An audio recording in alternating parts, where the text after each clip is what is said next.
जय हिंद दोस्तों। SSC MTS का हाल ही में एग्ज़ाम शुरू होने वाला है। उसमें जीएस के आपके काफ़ी क्वेश्चन पूछे जाएंगे और जीएस में आपको जीएस और इंग्लिश जो है आपको क्वालिफाई का एक सीढ़ी होगा जिस पे चढ़ने के लिए आप तत्पर रहेंगे। तो उसके लिए जीएस के लिए एक महा मैराथन सीरीज लेकर आए हैं जो बूंद बूंद से इकट्ठा किया है सभी प्रतियोगी परीक्षाओं का।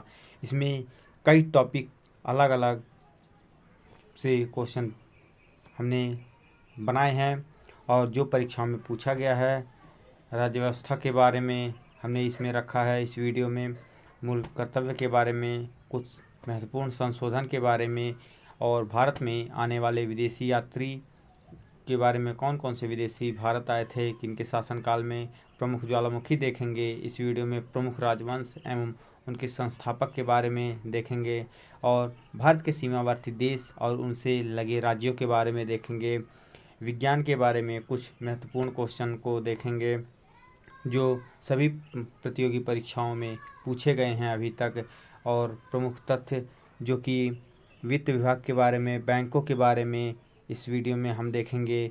उसके बाद आपका है भारत में प्रसिद्ध स्थान जो कि अकबर से संबंधित है और कुछ खानों के बारे में देखेंगे। बाबर का मकबरा कहाँ है इसके बारे में देखेंगे। भारत के प्रमुख प्रक्षेपास्त्र के बारे में देखेंगे। अनुसंधान केंद्र एवं पाठशाला के बारे में इस वीडियो में देखेंगे और विश्व का बड़ा और छोटा इसके बारे में देखेंगे और विश्व में प्रथम व्यक्ति कौन है इसके बारे में देखेंगे। पुस्तक और लेखक के बारे में इस वीडियो में देखेंगे और इस वीडियो को बिना स्किप किए अंत तक ज़रूर देखिएगा। ये वीडियो आपके लिए काफ़ी महत्वपूर्ण होने वाला है और भारत में प्रथम कौन है इसके बारे में देखेंगे। ऐसे कई सारे महत्वपूर्ण टॉपिक है। खिलाड़ियों की संख्या, किस खेल में कितने खिलाड़ी भाग लेते हैं। प्रमुख जनजाति के बारे में देखेंगे कि भारत में कौन सी जनजाति किस क्षेत्र में पाई जाती है। प्रमुख वाद्य यंत्र एवं उनके वादक के बारे में देखेंगे। ऐसे कई सारे टॉपिक को मिलाकर ये एक महामैराथन सीरीज हमने आप लोगों के लिए बनाया है जो एसएससी एमटीएस के लिए सिलेक्शन में आपको काफ़ी मददगार साबित होने वाला है। तो जितने भी कैंडिडेट ने एसएससी एमटीएस के लिए फॉर्म अप्लाई किया है और उसकी तैयारी कर रहे हैं, इस क्लास को बिना स्किप किए अंत तक देखिएगा और इस क्लास से आपको काफ़ी मदद मिलने वाली है और एसएससी एमटीएस में सफलता अवश्य मिलेगी। ऐसे कई वीडियो बने हैं लेकिन यह सभी प्रतियोगी परीक्षाओं का एक निचोड़ लेकर हम इस वीडियो में आपके बीच उपस्थित हुए हैं। तो वीडियो को बिना स्किप किए अंत तक ज़रूर देखिएगा। तो चलिए स्टार्ट करते हैं। राज्य व्यवस्था। प्रश्न, संविधान की कुंजी किसे कहा जाता है? तो इसका करेक्ट जवाब हो जाएगा प्रस्तावना को। अगला, संप्रभुता, समाजवादी, पंथनिरपेक्ष शब्द किस संशोधन द्वारा जोड़ा गया? तो इसका करेक्ट जवाब हो जाएगा 42वें संविधान संशोधन द्वारा। अगला प्रश्न, मिनी संविधान किस संविधान को कहा जाता है? तो इसका करेक्ट जवाब हो जाएगा 42वें संविधान संशोधन को। अगला है, केंद्रीय मंत्रिमंडल किसके प्रति उत्तरदायी होता है? तो इसका करेक्ट जवाब हो जाएगा लोकसभा के प्रति उत्तरदायी, यानी केंद्रीय मंत्रिमंडल लोकसभा के प्रति उत्तरदायी होता है। अगला प्रश्न, संवैधानिक उपचारों का अधिकार का उल्लेख किस अनुच्छेद में किया गया है? तो इसका करेक्ट जवाब हो जाएगा अनुच्छेद 32 में। इसे संविधान की आत्मा भी कहा गया है। अगला, ग्राम पंचायत का गठन किस अनुच्छेद में है? तो इसका करेक्ट जवाब हो जाएगा अनुच्छेद 40 में। अगला है, राष्ट्रपति का क्षमादान किस अनुच्छेद में किया गया है? तो इसका करेक्ट जवाब हो जाएगा अनुच्छेद 72 में। अगला प्रश्न, राष्ट्रपति के चुनाव का निपटारा सुप्रीम कोर्ट द्वारा किस अनुच्छेद में किया जाता है? तो इसका करेक्ट जवाब हो जाएगा अनुच्छेद 71 के तहत। अगला प्रश्न, हिंदी भाषा देवनागरी लिपि किस अनुच्छेद में आता है? तो इसका करेक्ट जवाब हो जाएगा अनुच्छेद 343 में। अगला प्रश्न है, प्राक्कलन समिति में कितने सदस्य होते हैं? तो इसका करेक्ट जवाब हो जाएगा 30 सदस्य। अगला प्रश्न, लोक लेखा समिति में कितने सदस्य होते हैं? तो इसका करेक्ट जवाब हो जाएगा 22 सदस्य। इसे प्राक्कलन समिति की जुड़वा बहन भी कहते हैं, तो इसे भी आप लोग ध्यान में रखिएगा। हम इस वीडियो में उन सभी प्रश्नों को लेकर आए हैं जो परीक्षा में पूछे गए हैं और आगामी परीक्षा की दृष्टि से काफ़ी महत्वपूर्ण है और परीक्षा में आपको निश्चित ही सफलता दिलाने में मददगार साबित होने वाले हैं। अगला प्रश्न, लोकसभा सदस्य की न्यूनतम आयु कितनी वर्ष निर्धारित की गई है? तो इसका करेक्ट जवाब हो जाएगा 25 वर्ष। अगला है, राज्यसभा के सदस्यों की न्यूनतम आयु कितनी और उनका कार्यकाल कितनी वर्ष का होता है? तो इसका करेक्ट जवाब हो जाएगा 30 वर्ष की आयु निर्धारित की गई है और 6 वर्ष का इनका कार्यकाल होता है। और वहीं लोकसभा का कार्यकाल 5 वर्ष का होता है, तो इसे भी आप लोग ध्यान में रखिएगा। अगला प्रश्न, राष्ट्रपति और उपराष्ट्रपति की न्यूनतम आयु कितनी होनी चाहिए? तो इसका करेक्ट जवाब हो जाएगा 35 वर्ष। अगला प्रश्न, निर्विरोध चुने गए एकमात्र राष्ट्रपति कौन है? तो इसका करेक्ट जवाब हो जाएगा नीलम संजीव रेड्डी। अगला प्रश्न है, संपत्ति के अधिकार को अब विधिक अधिकार किया गया है किस संविधान संशोधन द्वारा? तो इसका आंसर हो जाएगा 44वें संविधान संशोधन द्वारा। अगला प्रश्न है, मूल कर्तव्यों का उल्लेख किस अनुच्छेद में किया गया है? तो इसका करेक्ट जवाब हो जाएगा अनुच्छेद 51 के क में। अगला प्रश्न, धन विधेयक किस सभा में प्रस्तुत किया जाता है? तो इसका करेक्ट जवाब हो जाएगा लोकसभा में। अगला प्रश्न है, जीएसटी अधिनियम किस संविधान संशोधन द्वारा लाया गया? तो इसका करेक्ट जवाब हो जाएगा 101वां संविधान संशोधन द्वारा। जीएसटी सबसे पहले फ्रांस में लागू हुआ था, यह भी आप लोग ध्यान में रखिएगा। कब? 1954 में। और जीएसटी दिवस कब मनाया जाता है? तो 1 जुलाई को जीएसटी दिवस मनाया जाता है। और जीएसटी किस समिति पर आधारित है? तो विजय केलकर समिति पर आधारित है, तो इसे भी आप लोग ध्यान में रखिएगा। अगला प्रश्न है, संसद के 2 सत्रों के बीच कितने माह का अंतराल होता है? तो इसका करेक्ट जवाब हो जाएगा 6 माह का अंतराल होता है। अगला टॉपिक है हमारा भारत में आने वाले विदेशी यात्री। तो किसके समय में कौन से विदेशी यात्री भारत आए थे? तो चलिए, हमने एक वीडियो इसके लिए बना रखा है जो ट्रिक के साथ है और काफ़ी बेहतरीन ट्रिक है। उसे देखने के बाद आप कभी नहीं भूल सकते हैं। तो चलिए, इसमें भी वही ट्रिक फिर से रिपीट कर सकते हैं और ट्रिक से याद करने की कोशिश करते हैं। तो फाहियान किसके शासनकाल में भारत आया था? तो चंद्रगुप्त द्वितीय के। अभी हमारा ट्रिक था यान, फाहियान से बना यान और चंद्रगुप्त से बना चंद्रमा और द्वितीय से बना दूसरी तरफ, यानी चंद्रमा के दूसरी तरफ जाना है तो हमें यान से जाना होगा। तो ये हमारा ट्रिक था। अगला है फेनसांग किसके शासनकाल में भारत आया था? तो हर्षवर्धन के शासनकाल में भारत आया था। तो हमारा ट्रिक था फेनसांग, यहाँ सॉन्ग वर्ड ले लें और यहाँ हर्ष यानी खुशी की कोई बात होती है तो हम सॉन्ग गाते हैं, तो इससे रिलेटेड कर सकते हैं आप।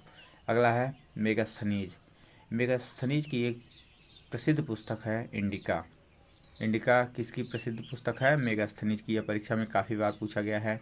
तो यह चंद्रगुप्त मौर्य के दरबार में आया था। तो मेगास्थनीज से बना खनिज और चंद्रगुप्त से बना गुप्त, मौर्य से बना में, यानी गुप्त में खनिज की खुदाई होती है। खनिज की खुदाई कहाँ होती है? तो गुप्त में। अगला है इब्न बतूता किसके शासनकाल में भारत आया था? तो मोहम्मद बिन तुगलक के। बतूता यानी बातूनी लोग बिना गल किए नहीं रह सकते, तो बिन से बना बिना, तुगलक से बना गल, यानी बातूनी लोग बिना गल किए नहीं रह सकते। तो ये हमारा ट्रिक था। अगला है सर थॉमस रो और हॉकिंस किसके शासनकाल में आए थे? तो जहांगीर के शासनकाल में आए थे। तो ये हमारा ट्रिक। चलिए देखते हैं। टॉमस यानी टमाटो, टमाटो का सॉस जब हॉकिंस से बना जींस, यानी टमाटो का सॉस जब जींस पर जा गिरा। टमाटो का सॉस जींस पर जा गिरा। जा गिरा से बना जहांगीर और हॉकिंस से बना जींस और थॉमस रो से बना टमाटो सॉस। तो ये हमारा ट्रिक था। अगला है अब्दुल रज्जाक किसके शासनकाल में आया था? तो देवराय द्वितीय। तो हमारा ट्रिक है रज्जाक से बना मजाक।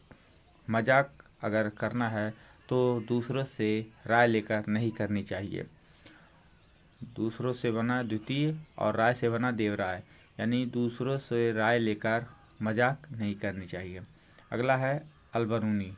अलबरूनी किसके शासनकाल में भारत आया था? तो महमूद गजनवी के।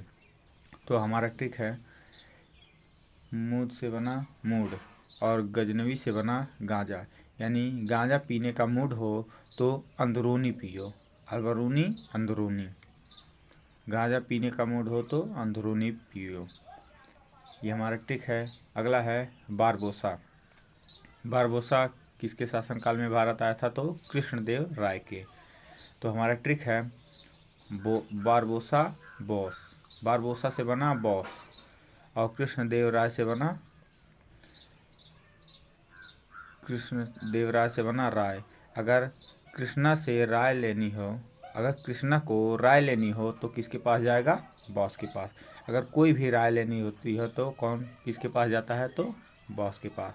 तो हमने ट्रिक से याद करने की कोशिश की कि भारत आने वाले विदेशी यात्री कौन कौन से हैं और किसके शासनकाल में आए थे। तो आशा करते हैं ये आपको याद हो गया होगा। अगला है प्रमुख ज्वालामुखी। तो कुछ प्रमुख ज्वालामुखी हैं जो परीक्षा में काफ़ी बार पूछे जाते हैं, जैसे कि कोटोपैक्सी। कोटोपैक्सी कहाँ है? तो इक्वाडोर में। विसुवियस और एटना दोनों काफ़ी इम्पोर्टेंट है, परीक्षा में बार बार पूछे जाते हैं। तो यह कहाँ है? इटली में। अगला है मौना लोआ हवाई द्वीप। मौना लोआ हवाई द्वीप ज्वालामुखी कहाँ है? तो यह अफ्रीका में है। अगला है स्ट्राम्बोली। स्ट्राम्बोली भूमध्य सागर का प्रकाश स्तंभ। परीक्षा में कई बार पूछा गया है कि भूमध्य सागर का प्रकाश स्तंभ किसे कहा जाता है? तो स्ट्राम्बोली को। अगला है किलिमंजारो। किलिमंजारो कहाँ है? तंजानिया में। तंजानिया कहाँ पड़ता है? अफ्रीका में पड़ता है तंजानिया। तो इसे भी आप लोग ध्यान में रखिएगा। अगला है बैरन द्वीप। बैरन द्वीप भारत में एक अंडमान निकोबार में यह पाया जाता है और यह भारत का एकमात्र सक्रिय ज्वालामुखी है। तो परीक्षा में कई बार पूछा गया है कि भारत में एकमात्र सक्रिय ज्वालामुखी का क्या नाम है? तो बैरन द्वीप। तो इसे भी आप लोग ध्यान में रखिएगा। अगला है प्रमुख राजवंश एवं उनके संस्थापक। इससे भी परीक्षा में काफ़ी बार प्रश्न पूछे जाते हैं। तो चलिए देखते हैं। गुलाम वंश। गुलाम वंश के संस्थापक कुतुबुद्दीन ऐबक को माना जाता है।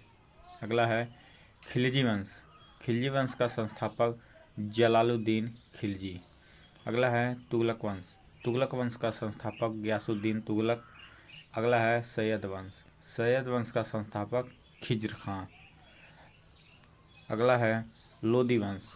लोदी वंश का संस्थापक बहलोन लोदी है। अगला है मुगल वंश। मुगल वंश का संस्थापक बाबर को माना जाता है। अगला है विजयनगर साम्राज्य के संस्थापक कौन है? हरिहर एवं बुक्का। तो ये कुछ महत्वपूर्ण राजवंश एवं उनके संस्थापक थे जो हमने देखा। अगला है भारत के सीमावर्ती देश और उनसे लगे राज्य। तो भारत से कौन कौन से देश सीमा साझा करते हैं और उनसे कौन कौन से भारत के राज्य लगे हैं? तो चलिए देखते हैं। अफ़गानिस्तान। अफ़गानिस्तान से लगा है पीओके, पाक अधिकृत कश्मीर यानी लेह लद्दाख। अगला है भूटान। भूटान से लगा है आपका पश्चिम बंगाल, असम, सिक्किम और अरुणाचल प्रदेश। तो इसे आप लोग ध्यान में रखिएगा। अगला है म्यांमार। म्यांमार से आपका लगता है अरुणाचल प्रदेश, मिजोरम, नागालैंड और मणिपुर, तो इसे भी आप लोग ध्यान में रखिएगा। अगला है पाकिस्तान। पाकिस्तान से आपका लगता है पंजाब, गुजरात, राजस्थान, जम्मू कश्मीर और लेह भी आ जाएगा, तो ये पाकिस्तान से लगे राज्य हैं। अगला है नेपाल। नेपाल से आपके लगे राज्य हैं उत्तर प्रदेश, बिहार, पश्चिम बंगाल, उत्तराखंड और सिक्किम। नेपाल इतने राज्यों से सीमा साझा करता है। अगला है बांग्लादेश। बांग्लादेश किन राज्यों से सीमा साझा करता है? तो असम, मिजोरम, त्रिपुरा, मेघालय और पश्चिम बंगाल। तो बांग्लादेश असम, मिजोरम, त्रिपुरा, मेघालय और पश्चिम बंगाल से सीमा साझा करता है। अगला है चीन। चीन किससे सीमा साझा करता है? तो जम्मू कश्मीर, हिमाचल प्रदेश, अरुणाचल प्रदेश, उत्तराखंड और सिक्किम से। अगला है श्रीलंका। श्रीलंका भारत का कोई भी राज्य इससे सीमा साझा नहीं करता है, तो ये भारत के सीमावर्ती देश थे और उनसे कौन कौन से राज्य सीमा साझा करते हैं, तो हमने देखा भारत के पड़ोसी देश हैं पाकिस्तान, अफ़गानिस्तान, चीन, भूटान, म्यांमार और बांग्लादेश के साथ साथ मालदीव भी है, तो इसे भी आप लोग ध्यान में रखिएगा। अगला है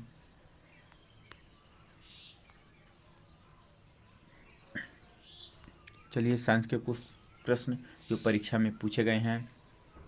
तो प्रश्न हमारा, पाकिस्तान पानी का अधिकतम घनत्व कितने डिग्री सेंटीग्रेड पर होता है? तो इसका करेक्ट जवाब हो जाएगा 4 डिग्री सेंटीग्रेड पर। अगला प्रश्न, ब्लैक बॉडी क्या है? तो इसका करेक्ट जवाब हो जाएगा एक घना पिंड। विश्व का सबसे विशाल सांप क्या है? तो रसेल वाइपर। रसेल वाइपर जो है विश्व का सबसे विशाल सांप माना जाता है। अगला है, एकमात्र सांप कौन सा है जो घोंसला बनाता है? तो इसका करेक्ट जवाब हो जाएगा नागराज यानी किंग कोबरा। अगला प्रश्न, लाल दवा का फार्मूला क्या है? तो लाल दवा का फार्मूला है KMNO4। अगला प्रश्न, पेट्रोलियम की शुद्धता किससे प्रदर्शित करते हैं? तो इसका करेक्ट जवाब हो जाएगा ऑक्टेन संख्या से। अगला प्रश्न है, वेल्डिंग में किस गैस का प्रयोग किया जाता है? तो इसका करेक्ट जवाब हो जाएगा एसिटिलीन और ऑक्सीजन गैस का प्रयोग वेल्डिंग में किया जाता है। अगला प्रश्न है, एल्यूमिनियम के अयस्क बताइए। तो एल्यूमिनियम के अयस्क हैं हेमेटाइट और मैग्नेटाइट, ये दोनों काफ़ी बार परीक्षा में पूछे गए हैं, तो इसे दोनों को ध्यान में रखिएगा। अगला प्रश्न है, फ्यूज़ तार किस से बना होता है? तो फ्यूज़ तार आपका टिन और शीशे से मिलकर बना होता है। और वहीं पूछा जाए हीटर का तार किसका बना होता है? हीटर का तार किसका बना होता है? तो नाइक्रोम का। इसे आप लोग ध्यान में रखिएगा, परीक्षा में यह भी काफ़ी बार पूछा गया है कि हीटर का तार किसका बना होता है? तो नाइक्रोम का। अगला है, घरों की वायरिंग किस क्रम में लगे होते हैं? तो जो घरों में लाइट का फैलाव होता है वह किस क्रम में होता है? तो इसका करेक्ट जवाब हो जाएगा समांतर क्रम में। अगला है प्रश्न है, एलिसा किसकी जांच के लिए किया जाता है? तो इसका करेक्ट जवाब हो जाएगा HIV के लिए। अगला है, ECG की जांच किसके लिए होता है? तो इसका करेक्ट जवाब हो जाएगा हृदय की जांच। इसका फुल फॉर्म है इलेक्ट्रोकार्डियोग्राफ, तो इसे भी आप लोग ध्यान में रखिएगा। अगला है, EEG किसकी जांच के लिए होता है? तो इसका करेक्ट जवाब हो जाएगा मस्तिष्क की जांच। तो EEG किसकी जांच के लिए होता है? तो मस्तिष्क की जांच के लिए EEG टेस्ट किया जाता है, तो इसका फुल फॉर्म है इलेक्ट्रोइंसेफेलोग्राफ। अगला प्रश्न है, अल्जाइमर रोग किससे संबंधित है? तो इसका करेक्ट जवाब हो जाएगा मस्तिष्क से। अल्जाइमर रोग किससे संबंधित है? मस्तिष्क से। अगला है, वित्त विभाग। वित्त विभाग के कितने सदस्य होते हैं? तो इसका करेक्ट जवाब हो जाएगा 5। अगला प्रश्न, बैंकों का बैंक किसे कहा जाता है? तो इसका करेक्ट जवाब हो जाएगा आरबीआई को। आरबीआई की स्थापना कब हुई थी? तो 1935 को, 1 अप्रैल 1935 को आरबीआई की स्थापना हुई थी। तो इसे भी आप लोग ध्यान में रखिएगा। अगला है, वर्तमान समय में आरबीआई के गवर्नर कौन है? तो शक्तिकांत दास हैं, जो कि 25वें नंबर के गवर्नर हैं। तो इसे भी आप लोग ध्यान में रखिएगा। अगला है, चिलैया समिति का संबंध किससे है? तो इसका करेक्ट जवाब हो जाएगा कर सुधार से। अगला प्रश्न, नरसिम्हन समिति का संबंध किससे है? तो इसका करेक्ट जवाब हो जाएगा बैंकिंग सुधार से। अगला प्रश्न है, अर्थशास्त्र का जन्मदाता किसे माना जाता है? तो अर्थशास्त्र के जन्मदाता के नाम से जाना जाता है एडम स्मिथ को। अगला प्रश्न, केंद्रीय कर कौन कौन से हैं? तो केंद्रीय कर के अंतर्गत आते हैं निगम कर, उत्पाद शुल्क, संपत्ति कर और आय कर। यह सब केंद्रीय कर हैं। और राज्य कर की बात की जाए तो भूमि कर, मनोरंजन कर और वितरित कर, यह राज्य कर के अंतर्गत आते हैं। अगला प्रश्न, कृषि हेतु ऋण देने वाली संस्था का क्या नाम है? तो इसका करेक्ट जवाब हो जाएगा नाबार्ड।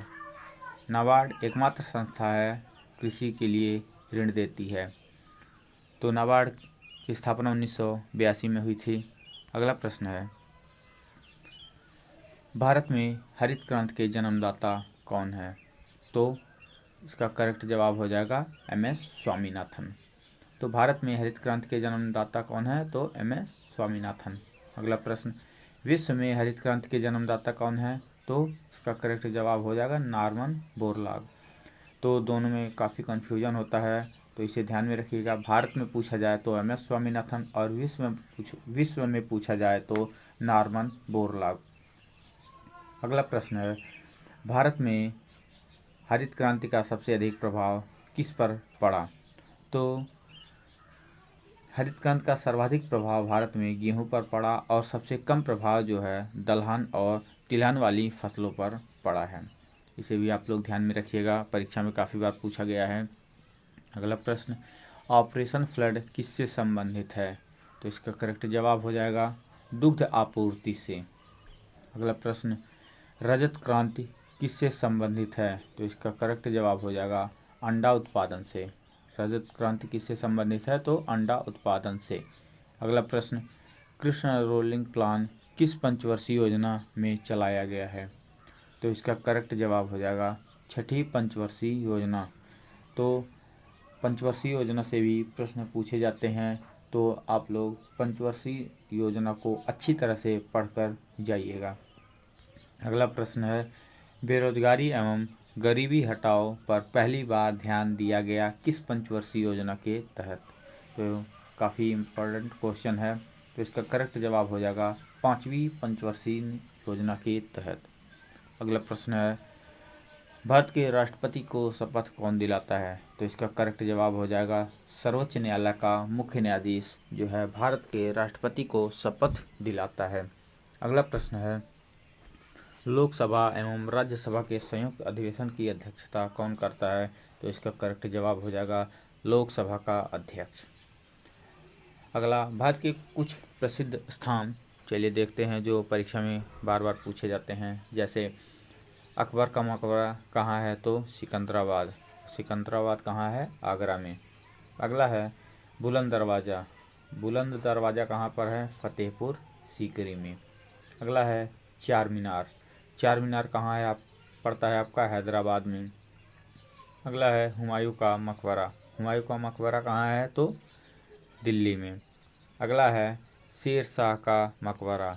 शेर शाह का मकबरा कहाँ है? तो सासाराम, जो कि बिहार में पड़ता है।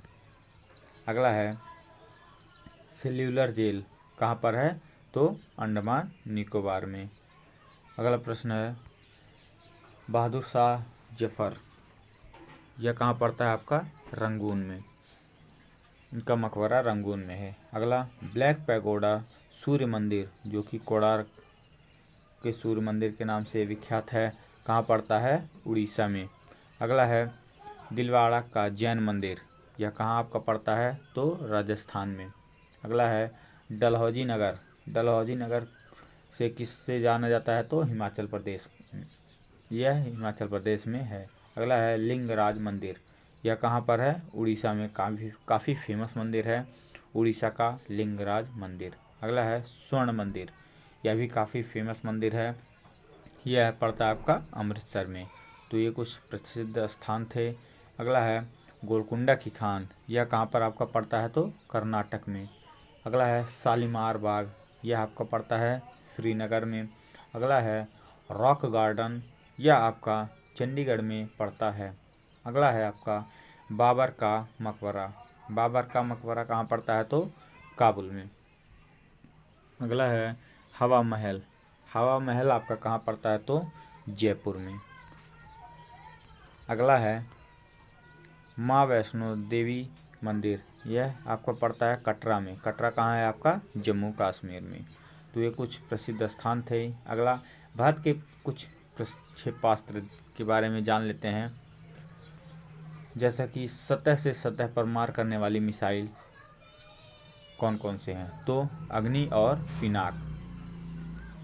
इस वीडियो में आपको वो सब देखने को मिलेगा जो अन्य वीडियो में आपको बहुत ही कम देखने को मिलता है। तो यह वीडियो आपके लिए काफ़ी महत्वपूर्ण होने वाला है और कोई भी परीक्षा देने जाना है उससे पहले आपको यह वीडियो ज़रूर देख लेना है। आपको यह वीडियो से काफ़ी महत्वपूर्ण प्रश्न मिलने वाले हैं, तो वीडियो को अंत तक ज़रूर देखिएगा। अगला है सतह से हवा में मार करने वाली कौन कौन सी मिसाइलें हैं? तो त्रिशूल और आकाश। अगला है लड़ाकू विमान कौन कौन से हैं जो कि हल्का है? सबसे हल्का लड़ाकू विमान अभी तक का तेजस बना है, तो इसे भी आप लोग ध्यान में रखिएगा। अगला है मानव रहित विमान। मानव रहित विमान लक्ष्य, यानी मानव उसमें नहीं रहेगा, यह बना है लक्ष्य। सुपरसोनिक क्रूज मिसाइल के नाम से जाना जाता है ब्रह्मोस को। अगला है श्रीहरिकोटा जो कि आंध्र प्रदेश में स्थित है। यह उपग्रह प्रक्षेपण केंद्र है और मिसाइलों का प्रक्षेपण केंद्र जो कि चांदीपुर उड़ीसा में पड़ता है। तो दोनों को आप लोग ध्यान में रखिएगा। आंध्र प्रदेश के श्रीहरिकोटा में उपग्रह का प्रक्षेपण केंद्र है और चांदीपुर उड़ीसा में मिसाइलों का प्रक्षेपण केंद्र है। अगला है अनुसंधान केंद्र एवं पाठशालाएँ। कुछ अनुसंधान और उनकी पाठशालाएँ जो परीक्षा में पूछे जाते हैं, जैसे भारत पेट्रोलियम प्रथम अनुसंधान संस्थान कहाँ है? तो देहरादून में। अगला है राष्ट्रीय शोध संस्थान, यह कहाँ है आपका? लखनऊ में। वन शोध संस्थान कहाँ आपका है? देहरादून में। चीनी एवं दाल अनुसंधान संस्थान कहाँ पर है आपका? कानपुर में। अगला है नेशनल फूड रिसर्च सेंटर आपका कहाँ पड़ता है? तो मैसूर जो कि कर्नाटक में है आपका। अगला है भारतीय मौसम वेधशाला, यह आपका कहाँ पड़ता है? तो पुणे। अगला केंद्रीय धान अनुसंधान संस्थान कहाँ है आपका? कटक जो कि आपका उड़ीसा राज्य में पड़ता है। अगला सेंट्रल बिल्डिंग रिसर्च सेंटर, ये आपका रुड़की। रुड़की कहाँ पड़ता है आपका? उत्तराखंड में। अगला भारतीय गन्ना अनुसंधान संस्थान, तो लखनऊ में है। अगला है विश्व का बड़ा और छोटा, चलिए देखते हैं इनको भी। ग्रेट बैरियर रीफ यानी मूंगे की सबसे बड़ी प्रवाल भित्ति कहाँ पाई जाती है? तो ऑस्ट्रेलिया में। अगला है ऑस्ट्रेलिया को कंगारुओं का देश के नाम से किसे जाना जाता है? तो ऑस्ट्रेलिया को। और प्यासी भूमि का देश किसे कहा जाता है? तो ऑस्ट्रेलिया को। यह भी आप लोग ध्यान में रखिएगा। अगला है सबसे ठंडा क्षेत्र। विश्व का सबसे ठंडा क्षेत्र कौन सा है? तो बरखोयास। बरखोयास कहाँ पड़ता है आपका? रूस में। अगला है गहरी झील। विश्व की सबसे गहरी झील कौन सी है? बैकाल झील। और विश्व की सबसे लंबी पर्वत श्रृंखला का नाम क्या है? एंडीज पर्वत। और सबसे बड़ा ग्रह आपका बृहस्पति। और सबसे छोटा ग्रह देखा जाए तो बुध है। अगला सबसे बड़ा हवाई अड्डा, विश्व का सबसे बड़ा हवाई अड्डा जेद्दा, जो कि आपका पड़ता है सऊदी अरब में। अगला है सबसे बड़ा द्वीप, तो सबसे बड़ा द्वीप समूह कौन सा है? इंडोनेशिया। इसे भी आप लोग ध्यान में रखिएगा, परीक्षा में काफ़ी बार पूछा जाता है। अगला है विश्व का सबसे बड़ा डेल्टा, जो कि सुंदरवन डेल्टा कहाँ पड़ता है? आपका भारत में। इसे भी आप लोग ध्यान में रखिएगा। अगला है विश्व की सबसे लंबी नदी, विश्व की सबसे लंबी नदी का क्या नाम है? तो नील नदी। अगला है विश्व की सबसे चौड़ी नदी का क्या नाम है? तो अमेजन। अगला है सबसे लंबी नहर कौन सी है? तो स्वेज नहर है। अगला विश्व में प्रथम, इसके बारे में देख लेते हैं, जो परीक्षा में बार बार पूछे जाते हैं। जैसा विश्व में प्रथम महिला प्रधानमंत्री कौन थी? तो विश्व की सबसे पहली महिला प्रधानमंत्री कौन बनी थी? तो एस भंडार नायके। अगला प्रश्न, अमेरिका के प्रथम राष्ट्रपति का क्या नाम है? तो जॉर्ज वॉशिंगटन। अगला प्रश्न, भारत आने वाले प्रथम अमेरिकी राष्ट्रपति कौन है? तो आइजनहावर। आइजनहावर भारत आने वाले प्रथम अमेरिकी राष्ट्रपति थे। अगला प्रश्न, उत्तरी ध्रुव पर पहुंचने वाला प्रथम व्यक्ति का क्या नाम है? तो रॉबर्ट पियरी। यह कहाँ के थे? अमेरिका के। उत्तरी ध्रुव पर पहुंचने वाला प्रथम व्यक्ति रॉबर्ट पियरी है। अगला है अंतरिक्ष में जाने वाला प्रथम व्यक्ति, तो अंतरिक्ष में जाने वाला प्रथम व्यक्ति यूरी गागरिन है, जो कि रूस के निवासी थे। अगला है चंद्रमा पर पहुंचने वाला प्रथम व्यक्ति का क्या नाम है? तो नील आर्मस्ट्रॉन्ग। अगला है विश्व की प्रथम नदी घाटी परियोजना, तो टेंसी नदी। अगला है एशियाई खेलों का प्रथम आयोजन स्थल, जो एशियाई खेलों का आयोजन हुआ था वह सबसे पहले कहाँ हुआ था? तो नई दिल्ली में। अगला है पुस्तकों एवं उनके लेखक, तो चलिए देखते हैं इनको भी। इंडिया विंस फ्रीडम, इसके लेखक हैं APJ अब्दुल कलाम। अगला है इंडिया डिवाइडेड, इंडिया डिवाइडेड किसकी पुस्तक है? तो डॉक्टर राजेंद्र प्रसाद की। अगला है माई एक्सपेरिमेंट विद ट्रूथ, यह किसकी है? महात्मा गांधी की है। दास कैपिटल, दास कैपिटल किसकी है? तो कार्ल मार्क्स की। अगला है माई स्ट्रगल और मीन कैंप, यह दोनों आपके हैं हिटलर, इसे भी आप लोग ध्यान में रखिएगा। अगला है कूली, कूली किसके हैं? मुल्कराज आनंद के।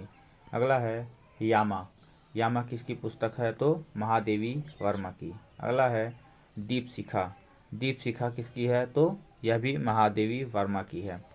अगला है प्रिय प्रवास, यह किसका है? तो अयोध्या सिंह उपाध्याय हरिऔध का। प्रिय प्रवास किसका है? तो अयोध्या सिंह उपाध्याय हरिऔध का। अगला है पंचतंत्र, यह परीक्षा में कई बार पूछा गया है, इसकी गिनती नहीं हो सकती है कितनी बार यह परीक्षा में पूछा गया है कि पंचतंत्र के लेखक का क्या नाम है? तो विष्णु शर्मा, इसे ध्यान में रखिएगा। अगला है गीत गोविंद जयदेव, यह भी परीक्षा में कई बार पूछा गया है।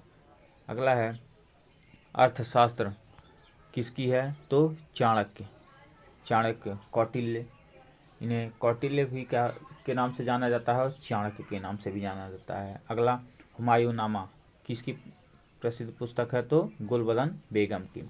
अग्निवीणा, अग्निवीणा किसकी है? तो काजी नजरुल इस्लाम, तो इसे ध्यान में रखिएगा। अगला है मिडराइट चिल्ड्रन, यह किसकी है? सलमान रुश्दी की। अगला है रिपब्लिक प्लेटो चंद्रकांता, यह किसकी है? तो देवकी नंदन खत्री की। अगला है गीतांजलि, गीतांजलि किसकी है? तो रविंद्रनाथ टैगोर की। अगला है भारत भारती, यह किसकी है? तो मैथिली शरण गुप्त की। अगला है लज्जा, लज्जा किसकी है? तो तस्लीमा नसरीन की। अगला है हिंदू ऑफ लाइफ, यह किसकी है? तो राधा कृष्णन की। अगला है रास तरंगड़ी, यह किसकी है? तो कल्हड़ की। तो ये कुछ महत्वपूर्ण पुस्तकें थी जो हमने डिस्कस किया, पुस्तकें और लेखक। चलिए अब अगला देखते हैं भारत में प्रथम। अभी हमने देखा विश्व में प्रथम, अब देखे हैं भारत में प्रथम। तो बंगाल के प्रथम गवर्नर जनरल कौन हैं? तो वॉरेन हेस्टिंग। बंगाल का पूछा जाए प्रथम गवर्नर जनरल कौन है? तो वॉरेन हेस्टिंग। अगला है भारत का प्रथम गवर्नर जनरल का क्या नाम है? तो लॉर्ड विलियम बेंटिंग। बंगाल का पूछा जाए तो वॉरेन हेस्टिंग, और भारत का प्रथम गवर्नर जनरल पूछा जाए तो लॉर्ड विलियम बेंटिंग। अगला है भारत का अंतिम गवर्नर जनरल कौन है? तो इसका करेक्ट जवाब हो जाएगा सी राजगोपालाचारी। अगला है भारत के प्रथम वायसराय कौन है? तो वायसराय हैं कैनिंग। अगला प्रश्न है स्वतंत्र भारत का प्रथम गवर्नर जनरल कौन है? तो लॉर्ड माउंटबेटन, जो कि स्वतंत्र भारत का प्रथम गवर्नर जनरल बने थे। अगला है स्वतंत्र भारत का प्रथम भारतीय गवर्नर जनरल कौन है? तो सी राजगोपालाचारी। स्वतंत्र भारत का प्रथम भारतीय गवर्नर जनरल पूछे, अगर भारतीय शब्द पूछ ले तो आपको जवाब देना है सी राजगोपालाचारी। अगला है प्रथम भारत रत्न प्राप्तकर्ता का क्या नाम है? तो सबसे पहले भारत रत्न प्राप्त किया था राधा कृष्णन, सी राजगोपालाचारी और सीवी रमन को मिला था भारत रत्न सबसे पहले। अगला है भारतीय राष्ट्रीय कांग्रेस के प्रथम मुस्लिम अध्यक्ष का क्या नाम है? तो इसका करेक्ट जवाब हो जाएगा बदरुद्दीन तैयब। तो भारतीय राष्ट्रीय कांग्रेस के प्रथम मुस्लिम अध्यक्ष कौन थे? तो बदरुद्दीन तैयब। अगला है भारत के प्रथम अंग्रेज अध्यक्ष कौन थे? तो जॉर्ज यूल। अंग्रेज अध्यक्ष पूछे प्रथम तो जॉर्ज यूल, और मुस्लिम अध्यक्ष पूछे तो बदरुद्दीन तैयब। अगला प्रश्न है भारतीय राष्ट्रीय कांग्रेस के प्रथम अध्यक्ष का क्या नाम है? तो WC बनर्जी, यानी व्योमेश चंद्र बनर्जी। अगला है भारतीय राष्ट्रीय कांग्रेस की प्रथम महिला का क्या नाम है? तो एनी बेसेंट। अगला प्रश्न सर्वोच्च न्यायालय की प्रथम महिला मुख्य न्यायाधीश का क्या नाम है? सर्वोच्च न्यायालय की प्रथम न्यायाधीश का क्या नाम है? तो हीरालाल जे कानिया। अगला है अंतरिक्ष में प्रवेश करने वाला प्रथम भारतीय।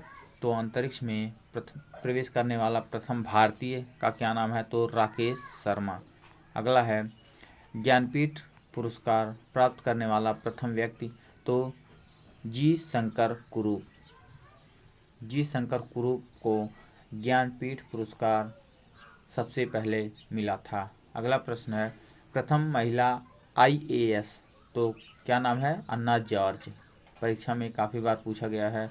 अगला है प्रश्न चुनाव आयुक्त, प्रथम चुनाव आयुक्त का क्या नाम है? तो सुकुमार सेन। अगला है प्रथम थल सेना अध्यक्ष का क्या नाम है? तो KM करियप्पा। तो इसे भी आप लोग ध्यान में रखिएगा। अगला है प्रथम भारतीय ICS का क्या नाम है? तो सत्येंद्रनाथ टैगोर। अगला है प्रथम लोकसभा अध्यक्ष का क्या नाम है? तो GV मावलंकर। अगला है प्रथम विश्व सुंदरी के नाम से जाना जाता है रीता फारिया को। अगला है प्रथम भारतीय मिस यूनिवर्स के नाम से जाना जाता है तो सुष्मिता सेन को। अगला भारत का प्रथम जनगणना वर्ष। तो 1972। किसके समय में जनगणना की शुरुआत हुई थी? तो 1972 में लॉर्ड मेयो के शासनकाल में हुई थी। अगला है प्रथम परमवीर चक्र प्राप्तकर्ता। तो सबसे पहले परमवीर चक्र किसने प्राप्त किया था? तो मेजर सोमनाथ शर्मा ने। अगला है योजना आयोग के प्रथम अध्यक्ष कौन थे? तो JL नेहरू, यानी पंडित जवाहरलाल नेहरू। योजना आयोग का नाम बदल के अब नीति आयोग कर दिया गया है, और नीति आयोग की स्थापना 1 जनवरी 1915 को हुई थी। इसे आप लोग ध्यान में रखिएगा। और इसके अध्यक्ष होते हैं प्रधानमंत्री। अगला है खिलाड़ियों की संख्या। हमारा टॉपिक है कौन से खेलों में कितने खिलाड़ी होते हैं, इसको देख लेते हैं। जैसा कि पोलो में 4 खिलाड़ी होते हैं। अगला है वाटर पोलो में 7 खिलाड़ी, बेसबॉल में खिलाड़ियों की संख्या 9 होती है। वॉलीबॉल में खिलाड़ियों की संख्या 6 होती है। अगला है बास्केटबॉल में खिलाड़ियों की संख्या 5 होती है। खो खो में खिलाड़ियों की संख्या 9 होती है। कबड्डी में खिलाड़ियों की संख्या 7 होती है। और रग्बी फुटबॉल में खिलाड़ियों की संख्या 15 होती है। जो कि सर्वाधिक खिलाड़ियों की संख्या किस खेल में होती है, तो रग्बी फुटबॉल में। अगला है आपका प्रमुख जनजाति। भारत के कुछ प्रमुख जनजाति कहाँ पर और किस राज्य में पाई जाती हैं, तो चलिए देखते हैं। टोडा जनजाति, परीक्षा में ये जनजाति बार बार पूछा जाता है, इसीलिए हमने इस वीडियो में रख दिया है। जैसे टोडा जनजाति नीलगिरी के पहाड़ी क्षेत्रों में पाई जाती है। नीलगिरी आपका पड़ता है तमिलनाडु में। अगला है संथाल जनजाति, तो यह छोटा नागपुर के पठार में पाया जाता है। यह छोटा नागपुर पठार कहाँ पड़ता है, आपका झारखंड में। अगला है थारू जनजाति। थारू जनजाति उत्तर प्रदेश के तराई क्षेत्रों में, तराई क्षेत्र आपका उत्तर प्रदेश का सर्वाधिक गोरखपुर और लखीमपुर खीरी के आसपास का क्षेत्र आता है। अगला है गारो खासी जयंतिया, यह जनजाति आपके मेघालय राज्य में पाई जाती हैं। अगला है प्रमुख वाद्य एवं वादक, प्रमुख वाद्ययंत्र एवं वादक, चलिए देखते हैं। सितार वादक, सितार वादक में आपके पंडित रविशंकर, विलायत खान, राजीव जनार्दन, शाहिद परवेज और निखिल बनर्जी हैं। तो इसमें आपको सभी नाम नहीं याद करना है, जो इम्पॉर्टेंट है उसे, जैसा कि पंडित रविशंकर आपको याद कर लेना है, विलायत खां याद कर लेना है और निखिल बनर्जी, ये 3 नाम आपको याद करना है। अगला है वीणा। वीणा के अंतर्गत आते हैं आपके Badruddin Dagar, S Balachandran, V Doraiswamy, जयंती कुमारेश। तो इसमें आपको बदरुद्दीन डागर और एस बालचंद्रन, ये 2 नाम आपको याद रखने हैं। अगला है आपका बांसुरी वादक। बांसुरी वादक में आपके आते हैं हरिप्रसाद चौरसिया, पन्नालाल घोष, राजेंद्र कुलकर्णी और राजेंद्र प्रसन्ना। तो इसमें आपको हरिप्रसाद चौरसिया और पन्नालाल घोष को याद कर लेना है। कभी कभी राजेंद्र कुलकर्णी पूछ लेता है, इसे भी आप लोग याद कर लीजिएगा। अगला है तबला वादक। तबला वादक हैं आपके जाकिर हुसैन, अल्लाह रखा खान, फयाज खान, किशन महाराज, गुदई महाराज, तन्मय बोस और स्वप्न चौधरी। तो ये तबला वादक हैं। इसमें आपको जाकिर हुसैन का नाम याद रखना है, अल्लाह रखा खां का याद रखना है और गुदई महाराज का नाम याद रखना है। अगला है शहनाई वादक। शहनाई वादक में आपके आते हैं बिस्मिल्लाह खान, अली अहमद हुसैन खां। तो ये शहनाई वादक हैं। शहनाई वादक में आपको केवल एक ही नाम याद रखना है, वो कि बिस्मिल्लाह खां है। अगला वायलिन। वायलिन में आपके डॉक्टर एन राजन, विष्णु गोविंद जोग, इनमें आपको केवल डॉक्टर एन राजन नाम याद रखना है। अगला है प्रमुख व्यक्तियों के उपनाम। तो चलिए देखते हैं। भारत का नेपोलियन के नाम से किसे जाना जाता है, तो समुद्रगुप्त को। अगला भारत का शेक्सपियर किसे कहा जाता है, तो कालिदास को। अगला लाख बख्श की उपाधि किसे मिली थी, तो कुतुबुद्दीन ऐबक को। अगला है भारत का नृप निर्माता के नाम से जाना जाता है सैयद बंधु को। अगला है तोताए हिंद, तोताए हिंद के नाम से जाना जाता है तो अमीर खुसरो को। अगला लिटिल कारपोरल के नाम से जाना जाता है नेपोलियन बोनापार्ट को। और मैन ऑफ डेस्टिनी के नाम से भी जाना जाता है नेपोलियन बोनापार्ट को। अगला लेडी विद द लैम्प के नाम से जाना जाता किसका उपनाम है, फ्लोरेंस नाइटिंगेल का। अगला नेकेड यानी नग्न फकीर किससे जाना जाता है, तो महात्मा गांधी को। अगला है देशबंधु, देशबंधु के नाम से जाना जाता है चित्तरंजन दास को। अगला है C.F. एंड्रयूज और सीमांत गांधी के नाम से जाना जाता है खान अब्दुल गफ्फार खान को। अगला है महान व्यक्ति और उनकी कृति, तो होम रूल लीग आंदोलन किसने शुरू किया था, तो बाल गंगाधर तिलक ने।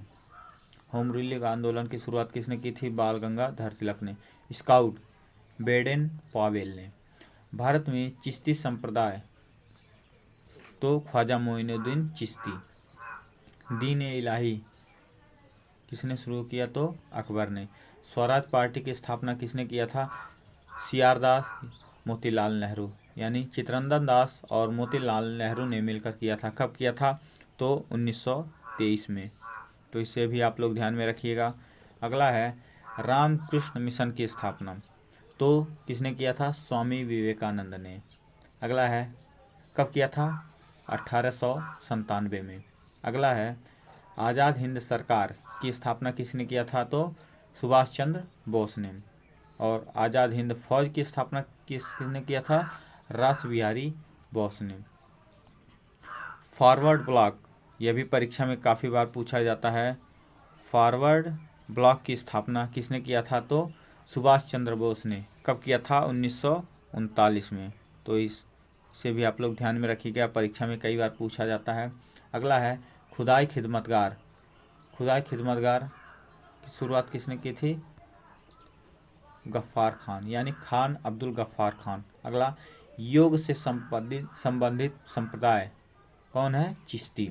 अगला है मुस्लिम लीग की स्थापना किसने की थी? तो सलीमुल्लाह खां और आगा खां ने मिलकर मुस्लिम लीग की स्थापना की थी। अगला है सती प्रथा की समाप्ति किसने की थी? तो लॉर्ड विलियम बेंटिंग ने। अगला है चिपको आंदोलन। चिपको आंदोलन की शुरुआत, चिपको आंदोलन के प्रवर्तक कौन है? तो सुंदरलाल बहुगुणा हैं।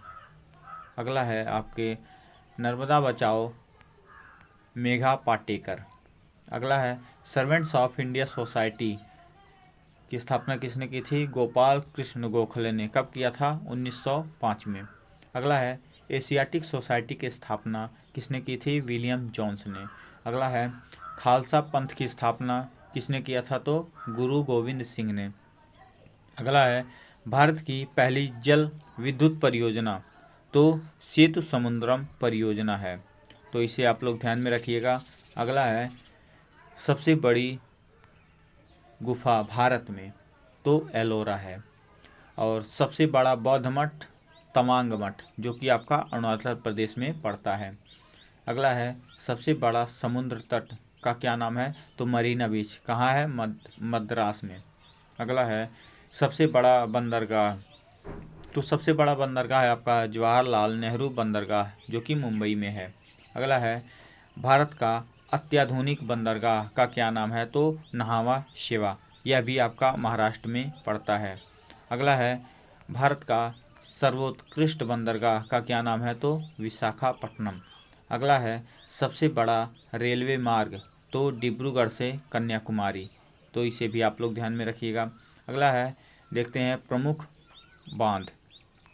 तो प्रमुख बांध में आपका आता है, सबसे पहले देखेंगे किस नदी पर है और वह किस राज्य में है। तो भाखड़ा नांगल बांध यह किस नदी पर है? तो सतलज नदी पर। और सतलज नदी आपका कहाँ पड़ता है? पंजाब में। भाखड़ा नांगल बांध हो गया। अगला है हीराकुंड बांध, यह किस नदी पर पड़ता है? तो महानदी में। और किस राज्य में है? उड़ीसा राज्य में। भाखड़ा हीराकुंड बांध आपका उड़ीसा राज्य में पड़ता है और भाखड़ा नांगल बांध पंजाब में पड़ता है।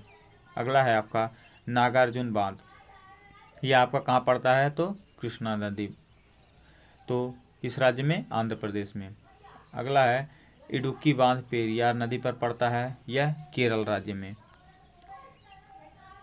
अगला है तुलबुल परियोजना कहाँ पर पड़ता है? किस नदी पर? झेलम नदी पर, जो कि जम्मू कश्मीर में है। अगला दुलहस्ती परियोजना, यह किस नदी पर पड़ता है? चिनाब नदी पर, जो कि जम्मू कश्मीर राज्य में। अगला है बगलिहार परियोजना, यह भी आपका चिनाब नदी पर पड़ता है, जो कि जम्मू कश्मीर राज्य में है। अगला है सलाल परियोजना, जो कि चिनाब नदी पर है और यह जम्मू कश्मीर में पड़ता है। अगला पोंग बांध परियोजना, यह आपका हिमाचल प्रदेश राज्य में पड़ता है। अगला सरदार सरोवर बांध, यह किस नदी पर पड़ता है? तो नर्मदा नदी पर, जो कि गुजरात राज्य में है। अगला चलिए कुछ प्रश्न देखते हैं जो परीक्षा में पूछे गए हैं। बता कब हुआ और किसके बीच? तो शिमला समझौता आपका 2 जुलाई 1972 को भारत और पाकिस्तान के मध्य यह समझौता हुआ था। अगला प्रश्न, बांग्लादेश का उदय कब हुआ था? तो इसका करेक्ट जवाब हो जाएगा 16 दिसंबर 1971 को बांग्लादेश का उदय हुआ था। तो यह भी परीक्षा में कई बार पूछा गया है, इसे भी आप लोग ध्यान में रखिएगा। अगला है, पंचशील समझौता किन के मध्य और कब हुआ था? तो 29 अप्रैल 1954 को भारत और चीन के बीच पंचशील समझौता हुआ था। तो परीक्षा में आपसे पूछा जाएगा कि पंचशील समझौता किन के मध्य हुआ था? तो भारत और चीन के बीच कब हुआ था? 29 अप्रैल 1954 को। अगला प्रश्न, चीन द्वारा भारत पर आक्रमण कब किया गया? यानी चीन ने भारत पर आक्रमण कब किया था? तो 20 अक्टूबर 1962 को। डेट आपको याद रखना है, 20 अक्टूबर 1962 को। अगला प्रश्न, सैंडर्स की हत्या कब हुई? तो सैंडर्स की हत्या कब हुई थी? तो 17 दिसंबर 1928 को सैंडर्स की हत्या की गई थी। अगला प्रश्न, बोस्टन टी पार्टी की घटना कब घटित हुई? तो इसका करेक्ट जवाब हो जाएगा 16 दिसंबर 1773 को बोस्टन टी पार्टी की घटना हुई थी, जिसका नायक सैमुअल एडम्स था। अगला प्रश्न, अमेरिका कब स्वतंत्र हुआ? तो इसका करेक्ट जवाब हो जाएगा 4 जुलाई 1776 को अमेरिका स्वतंत्र हो गया और 1778 में संविधान लागू हो गया। अगला है, कथन है, किसने कहा है? जैसा कथन है आपका, झूठ बोलने में कोई हिचक नहीं होनी चाहिए अगर उसके द्वारा बोला गया झूठ प्रभावशाली हो। तो यह कथन हिटलर का है। हिटलर का जन्म 20 अप्रैल 1889 को ऑस्ट्रिया में हुआ था और 30 अप्रैल 1945 को उसने आत्महत्या कर ली थी। अगला है, एशिया के मरीज के नाम से किस देश को जाना जाता है? तो चीन को। चीन को एशिया के मरीज के नाम से जाना जाता है। अगला है, यूरोप के मरीज के नाम से किस देश को जाना जाता है? तो तुर्की को। अगला, सूर्य पृथ्वी से कितना लाख गुना बड़ा है? तो सूर्य पृथ्वी से लगभग 13 लाख गुना बड़ा है। अगला प्रश्न, पृथ्वी पर सूर्य का ताप का कौन सा भाग पहुंचता है? यानी जो सूर्य का ताप है वह पृथ्वी पर कौन सा भाग सूर्य का पहुंचता है? तो 2 अरबवां भाग पहुंचता है। अगला है, चंद्रमा द्वारा सूर्य की परिक्रमा करने में लगे समय को क्या कहते हैं? तो इसका करेक्ट जवाब हो जाएगा चंद्रमास या साइनोडिक मास कहते हैं। अगला प्रश्न, चंद्रमा जब पृथ्वी के समीप होता है तो उस स्थिति को क्या कहते हैं? तो इसका करेक्ट जवाब हो जाएगा सुपर मून अथवा पेरिली फुल मून कहते हैं। अगला प्रश्न है आपका, जब एक कैलेंडर महीने में 2 पूर्णिमा पड़े तो दूसरे पूर्णिमा का चंद्रमा क्या कहलाता है? तो इसका करेक्ट जवाब हो जाएगा ब्लू मून। अगला है, कैलोमेल। कैलोमेल इसे रस कपूर भी कहते हैं। किसे कहते हैं? तो मर्क्यूरी क्लोराइड को। अगला है, यूएन महासचिव का कार्यकाल कितना होता है? तो इसका करेक्ट जवाब हो जाएगा 5। संयुक्त राष्ट्र संघ की स्थापना कब हुई? तो 24 अक्टूबर को। अगला है, चीन के घोल को अल्कोहल में परिवर्तित करने की प्रक्रिया किसका उदाहरण है? तो किण्वन का। अगला प्रश्न, किस अनुच्छेद के तहत राष्ट्रपति आपात स्थिति घोषित कर सकता है? तो इसका करेक्ट जवाब हो जाएगा अनुच्छेद 352 के तहत राष्ट्रपति आपात स्थिति जारी कर सकता है। अगला प्रश्न है, दिन और रात का अंतर कब बढ़ता है? तो इसका करेक्ट जवाब हो जाएगा जैसे जैसे हम ध्रुव से भूमध्य रेखा की ओर जाते हैं। अगला प्रश्न है, जाकिर हुसैन कौन थे? तो इसका करेक्ट जवाब हो जाएगा भारत के तीसरे राष्ट्रपति तथा दूसरे उपराष्ट्रपति। अगला प्रश्न है, कोशिका का कोशिका द्रव्य होता है? तो इसका करेक्ट जवाब हो जाएगा कोशिका केंद्र के बाहर और झिल्ली के बीच का जीव द्रव्य। अगला प्रश्न है नदीमुख किसे कहते हैं? तो इसका करेक्ट जवाब हो जाएगा नदी की घाटी जो डेल्टा और समुद्र को अलग करती है। अगला प्रश्न कनिष्क शासक किसका बहुत बड़ा समर्थक था? तो इसका करेक्ट जवाब हो जाएगा बौद्ध धर्म का। अगला प्रश्न मोहम्मद शाह का उपनाम क्या था? तो इसका करेक्ट जवाब हो जाएगा रंगीला। अगला प्रश्न है आवर्त सारणी में क्लोरीन और ब्रोमीन को एक ही समूह में रखा जाता है, क्यों? इसका करेक्ट जवाब हो जाएगा क्योंकि उसके बाह्यतम कवच में दोनों में 7 इलेक्ट्रॉन होते हैं। अगला प्रश्न है आपका बुद्ध के मानव रूप की सबसे प्राचीन प्रतिमाएं किस शैली से संबंधित है? तो इसका करेक्ट जवाब हो जाएगा मथुरा कला शैली से। अगला प्रश्न है डोलनी स्प्रिंग पर आधारित घड़ी को पृथ्वी से चंद्रमा पर ले जाने पर क्या होता है? तो इसका करेक्ट जवाब हो जाएगा वह धीमी चलेगी। अगला प्रश्न है दादाजी कोंडदेव कौन थे? तो इसका करेक्ट जवाब हो जाएगा शिवाजी के गुरु। अगला है वनस्पति में पानी के स्थानांतरण के लिए कौन जिम्मेदार होता है? तो इसका करेक्ट जवाब हो जाएगा काष्ठ ऊतक कोशिकाएं। अगला है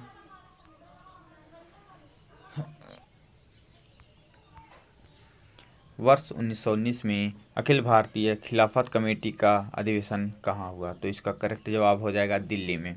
अगला प्रश्न लाइकेन किस से बने होते हैं? तो लाइकेन नील हरित शैवाल और काई से इसका संबंध है। अगला प्रश्न है एक हल्के और भारी पिंड का संवेग एक समान है, इसमें से किसका गतिज ऊर्जा सबसे अधिक होगा? तो इसका करेक्ट जवाब हो जाएगा हल्के पिंड की गतिज ऊर्जा। अगला है जिसकी परमाणु संख्याएं एक जैसी होती हैं लेकिन उनका द्रव्यमान अलग अलग होता है उन्हें क्या कहते हैं? तो उन्हें समस्थानिक कहते हैं। अगला प्रश्न है नाटो यानी उत्तर अटलांटिक संधि संगठन इसकी स्थापना यानी नाटो की स्थापना कब हुई थी? तो 1949 में। अगला प्रश्न है 1929 में लाहौर षड्यंत्र मामले में किन 2 आदमियों का नाम आया था? तो इसका करेक्ट जवाब हो जाएगा भगत सिंह और जतिन दास। अगला प्रश्न है आपका रासायनिक परिवर्तन है। रासायनिक परिवर्तन कौन कौन से हैं? तो लोहे में जंग लगना, मैग्नीशियम का जलना, पानी का विद्युत अपघटन। यानी रासायनिक परिवर्तन वो परिवर्तन होता है जो एक बार अवस्था दूसरी अवस्था में चला जाए वह पुनः अपने अवस्था में ना लौट सके। जैसे कि दूध से दही बनना, दही से दूध वापस दूध नहीं बन सकता, यह रासायनिक परिवर्तन है। अगला प्रश्न सामूगढ़ के युद्ध में औरंगजेब ने किसे हराया था? तो दारा सिकों को। अगला प्रश्न है आपका फास्जीन का रासायनिक नाम क्या है? तो इसका करेक्ट जवाब हो जाएगा कार्बोनिल क्लोराइड। अगला प्रश्न है कौन सा भारत का अत्यधिक बड़ा द्वीप है? तो अंडमान निकोबार द्वीप समूह। परीक्षा में काफ़ी बार पूछा गया है, इसे भी ध्यान में रखिएगा। अगला है आपका पिट्स इंडिया एक्ट 1784 के अनुसार कंपनी के नागरिक, सैनिक और राजस्व मामलों को एक बोर्ड के द्वारा नियंत्रित किया जाता था जिसे आमतौर पर क्या कहा जाता है? तो इसका करेक्ट जवाब हो जाएगा बोर्ड ऑफ डायरेक्टर्स।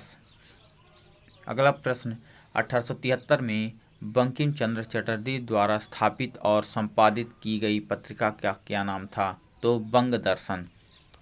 अगला है ग्रीनविच रेखा किस देश की बगल में स्थित है? तो इसका करेक्ट जवाब हो जाएगा लंदन के। अगला रासायनिक तत्व के गलनांक एवं क्वथनांक के बारे में देख लेते हैं, जो कि साइंस के महत्वपूर्ण क्वेश्चन है। प्रश्न है हमारा ऊर्ध्वपाती पदार्थ के 2 उदाहरण दीजिए।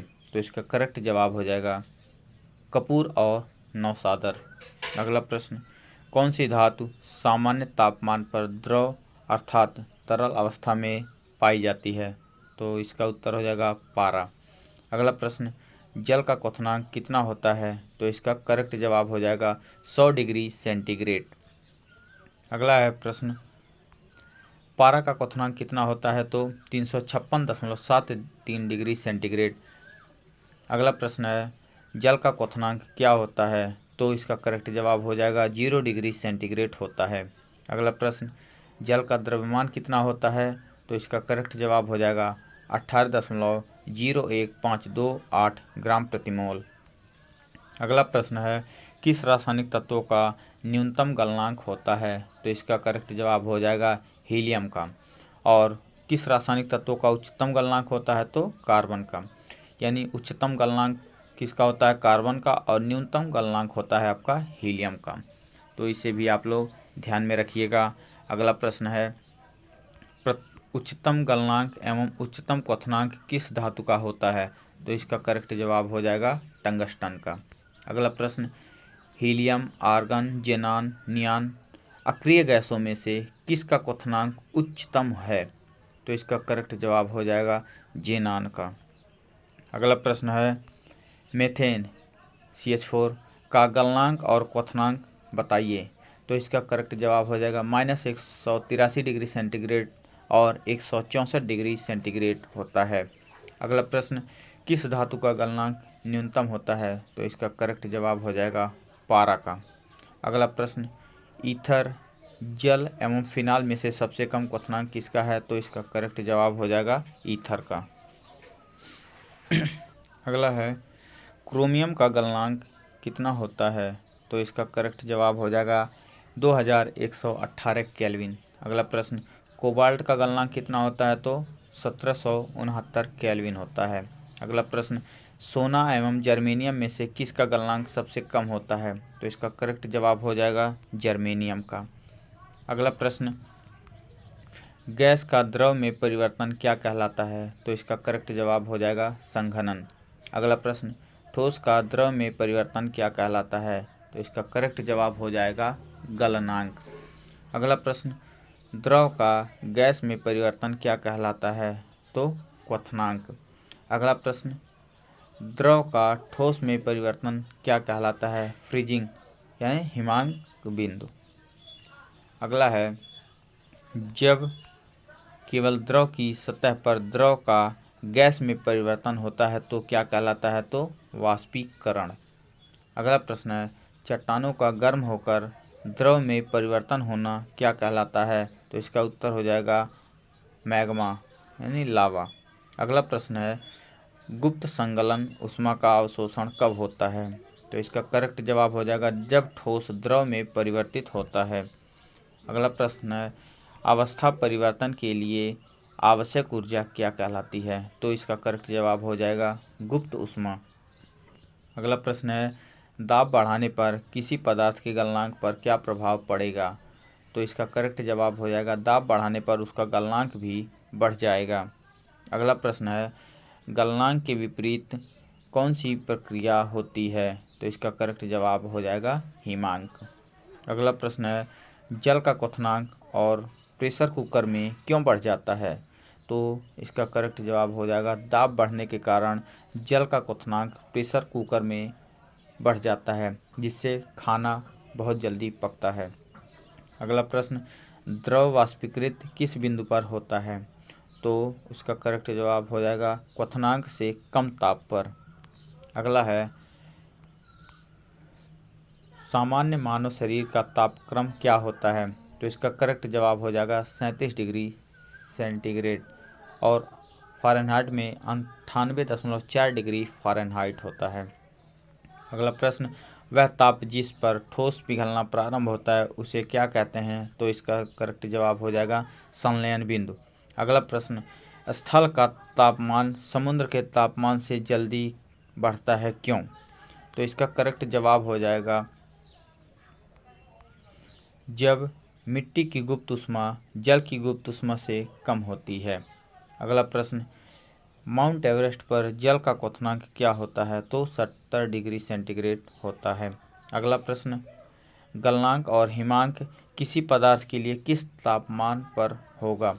तो इसका करेक्ट जवाब हो जाएगा समान तापमान पर।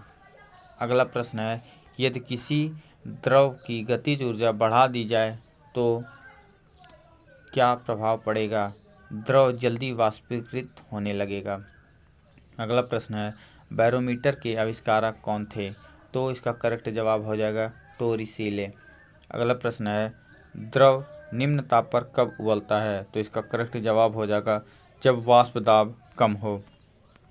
अगला प्रश्न है, ग्लिसरीन 210 डिग्री सेंटीग्रेड पर उबलता है, परंतु इसके लिए आवश्यक दाब कितना होना चाहिए? तो 50। अगला प्रश्न है, ग्लिसरीन किस ताप पर भी विघटित होता है? तो इसका करेक्ट जवाब हो जाएगा 290 डिग्री सेंटीग्रेड ताप पर विघटित होता है। अगला प्रश्न है, तत्वों के अनुक्रमांक बढ़ने पर गलनांक पर क्या प्रभाव पड़ता है? तो इसका करेक्ट जवाब हो जाएगा तत्वों के अनुक्रमांक बढ़ने पर गलनांक भी बढ़ जाता है। अगला प्रश्न है, अक्रिय गैसों का गलनांक और क्वथनांक क्या होता है? तो अक्रिय गैसों का गलनांक और क्वथनांक निम्न होता है। अगला है, सामान्य अवस्था में द्रव एवं गैस में किसका क्वथनांक उच्च होता है? तो इसका करेक्ट जवाब हो जाएगा द्रव का। अगला प्रश्न, 3D सीरीज में किस तत्व का उच्चतम गलनांक होता है? तो इसका करेक्ट जवाब हो जाएगा वैनेडियम का।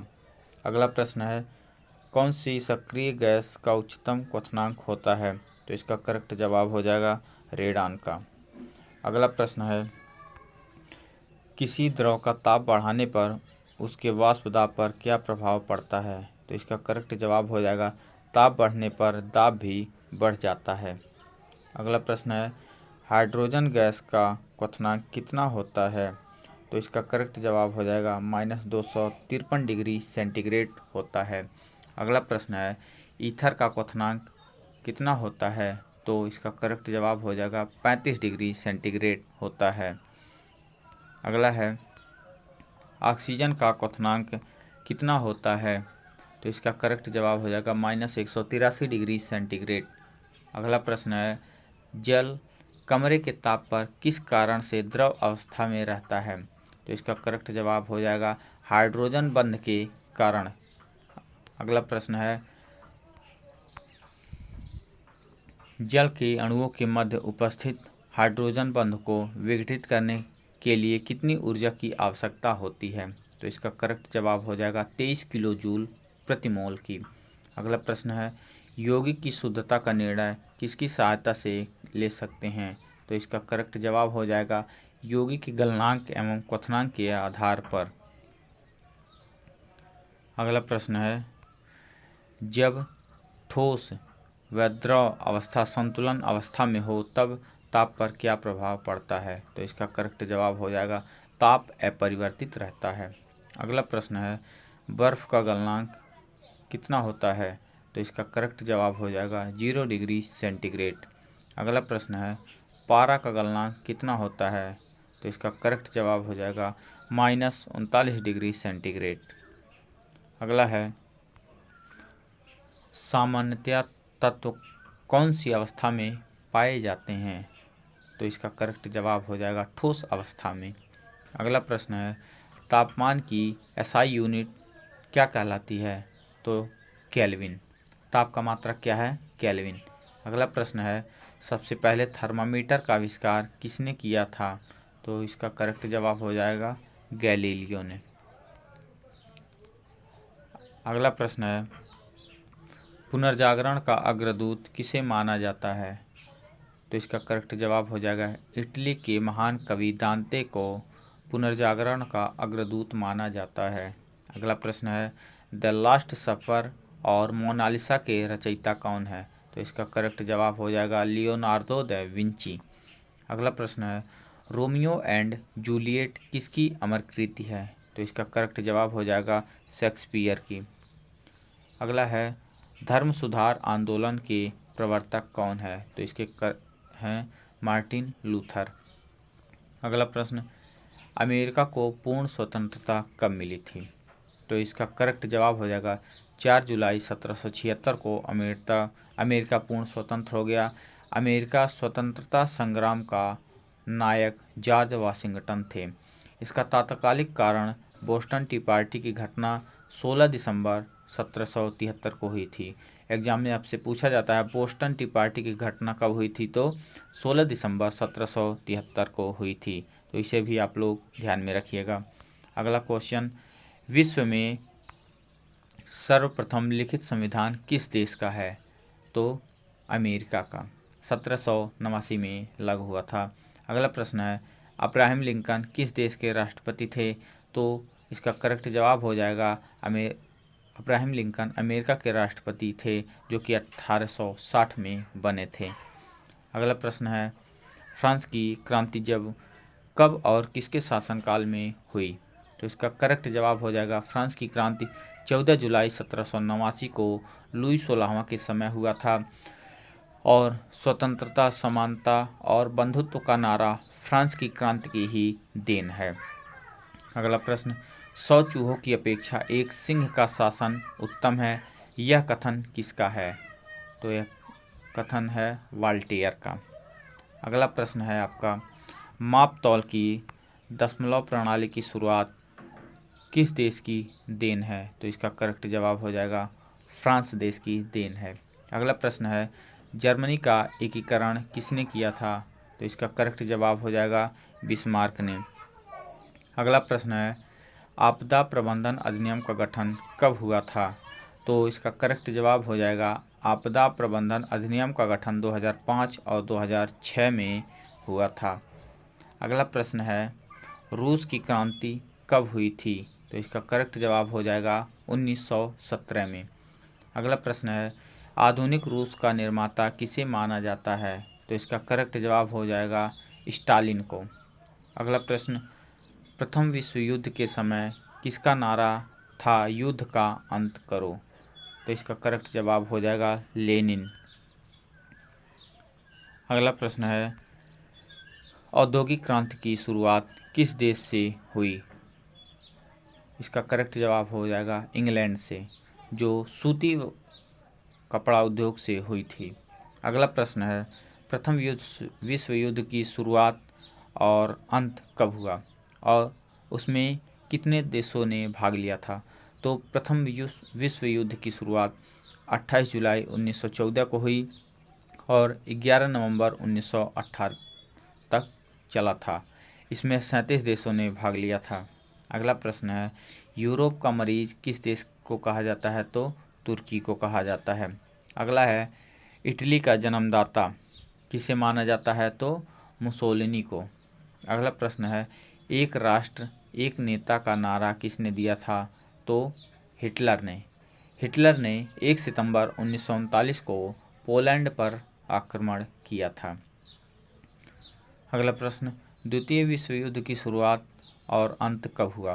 तो द्वितीय विश्व युद्ध की शुरुआत 1 सितंबर 1939 को हुई और 2 सितंबर 1945 को समाप्त हो गया और द्वितीय विश्व युद्ध में 61 देशों ने भाग लिया था।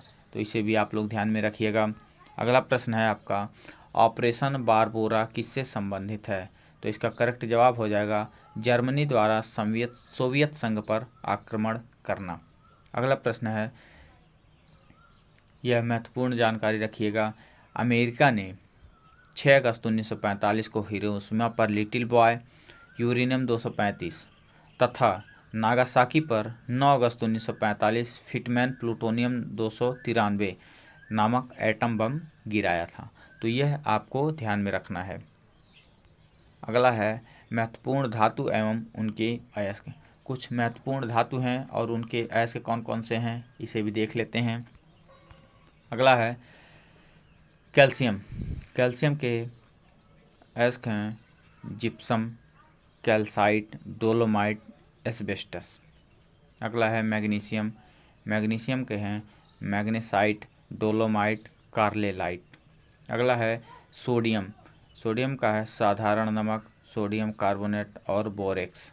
अगला है थोरियम मोनेजाइट, यह सोडियम के हैं। अगला है सिल्वर। सिल्वर के हैं मिलेराइट। अगला है टिन। टिन का है कैसेराइट। अगला है जिंक। जिंक का है जिंकाइट, जिंक ब्लड, कैलामाइन। अगला है गोल्ड। गोल्ड का है कैल्वेराइट सिल्वेनाइट। अगला है यूरेनियम, यूरेनियम का आपका है कार्बेटाइट पिच ब्लेड। अगला है मरकरी, मरकरी का है पेरोलोसाइट मैग्नेटाइट। अगला है लेड, लेड किसका प्रमुख है इसका है तो गैलेना का। अगला है आयरन, आयरन है का प्रमुख है इसका है हेमेटाइट, सीडेराइट, कॉपर पायराइट। तो ये कुछ महत्वपूर्ण धातु और उनके अयस्क थे। अगला है ऊर्जा रूपांतरण वाले यंत्र। डायनमो, डायनमो का क्या काम है? यांत्रिक ऊर्जा को विद्युत ऊर्जा में परिवर्तित करना। अगला है मोमबत्ती, मोमबत्ती का काम है रासायनिक ऊर्जा को प्रकाश एवं ऊष्मा ऊर्जा में देना। अगला है माइक्रोफोन, माइक्रोफोन का काम है ध्वनि ऊर्जा को विद्युत ऊर्जा में परिवर्तित करना। अगला है लाउड स्पीकर, लाउड स्पीकर का काम है विद्युत ऊर्जा को ध्वनि ऊर्जा में बदलना। अगला है सोलर सेल, सोलर सेल का काम है सौर ऊर्जा को विद्युत ऊर्जा में बदलना। अगला है ट्यूबलाइट, ट्यूबलाइट किस काम है विद्युत ऊर्जा को प्रकाश ऊर्जा में बदलना। अगला है विद्युत मोटर, विद्युत मोटर का काम है विद्युत ऊर्जा को यांत्रिक ऊर्जा में कन्वर्ट करना। अगला है विद्युत बल्ब, विद्युत बल्ब का काम है विद्युत ऊर्जा को प्रकाश एवं ऊष्मा ऊर्जा में कन्वर्ट करना। अगला है विद्युत सेल, विद्युत सेल का काम है रासायनिक ऊर्जा को विद्युत ऊर्जा में बदलना। अगला है सितार, सितार जो है यांत्रिक ऊर्जा को ध्वनि ऊर्जा में बदलता है। अगला है आपका किस में कौन से अम्ल पाए जाते हैं? तो सिरका में एसिटिक अम्ल, सेब में मैलिक अम्ल, अंगूर में टार्टरिक अम्ल, दूध में आपका लैक्टिक अम्ल पाया जाता है। अगला है खट्टे पदार्थों में आपका सिट्रिक या साइट्रिक अम्ल पाया जाता है। दही में आपका लैक्टिक अम्ल पाया जाता है। घास में बेंजोइक अम्ल पाया जाता है। बिच्छू में फार्मिक अम्ल पाया जाता है। चींटी में आपका ये फार्मिक अम्ल पाया जाता है और मूत्र में आपका यूरिक अम्ल पाया जाता है। अगला है आपका साइंस के कुछ महत्वपूर्ण जो परीक्षा में बार बार पूछे जाते हैं, जैसे कि तारों का टिमटिमाना, जल से भरे पात्र में पड़े सिक्के का ऊपर नज़र आना, यह किसके कारण होता है? तो अपवर्तन के कारण होता है। अगला है मृग मरीचिका का बनना, यह किसके कारण होता है? तो पूर्ण आंतरिक परावर्तन के कारण होता है। अगला है जल का तालाब कम गहरा दिखाई देता है, यह अपवर्तन के कारण होता है। हीरे का चमकना, यह पूर्ण आंतरिक परावर्तन के कारण होता है। प्रकाश तंतु का कार्य करना, यह भी पूर्ण आंतरिक परावर्तन के कारण होता है। अगला आकाश का नीला दिखाई देना, यह प्रकीर्णन के कारण होता है। अगला सुबह शाम को सूर्य लाल दिखता है, यह भी प्रकीर्णन के कारण होता है। अगला पानी के बुलबुले के रंगीन दिखना, यह व्यतिकरण के कारण होता है। अगला है पानी के सतह पर पड़े मिट्टी का तेल का रंगीन दिखना, यह व्यतिकरण के कारण होता है। अगला सीढ़ी का रंगीन दिखना, यह विवर्तन के कारण होता है।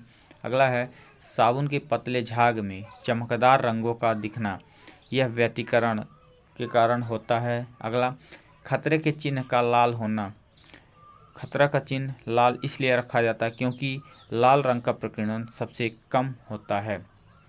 प्रकीर्णन मतलब फैलाव। अगला है कांच में आई दरारें चमकदार दिखती है, क्यों? पूर्ण आंतरिक परावर्तन के कारण। अगला है जल में रखी हुई परखनली चमकीली दिखाई देती है, तो किसके कारण? पूर्ण आंतरिक परावर्तन के कारण। अगला है कालिख से पोता गोला जल में चमकता है, यह पूर्ण आंतरिक परावर्तन के कारण होता है। प्रमुख सदस्य बनने के लिए कितनी उम्र चाहिए? तो चलिए इसको भी देख लेते हैं। लोकसभा का सदस्य बनने के लिए न्यूनतम आयु 25 वर्ष होनी चाहिए। लोकसभा का कार्यकाल 5 वर्ष का होता है और यह आर्टिकल 81 में आता है। अगला राज्यसभा, राज्यसभा के सदस्य बनने के लिए न्यूनतम आयु 30 वर्ष होनी चाहिए, इसका कार्यकाल 6 वर्ष का होता है। अगला है विधानसभा, विधानसभा का सदस्य बनने के लिए न्यूनतम आयु 25 वर्ष होनी चाहिए और विधान परिषद का सदस्य बनने के लिए न्यूनतम आयु 30 वर्ष होनी चाहिए। अगला है मुखिया और सरपंच बनने के लिए न्यूनतम आयु 21 वर्ष होनी चाहिए। अगला है राष्ट्रपति, राज्यपाल और उपराष्ट्रपति। राज्यपाल, राष्ट्रपति और उपराष्ट्रपति बनने के लिए न्यूनतम आयु 25 वर्ष होनी चाहिए।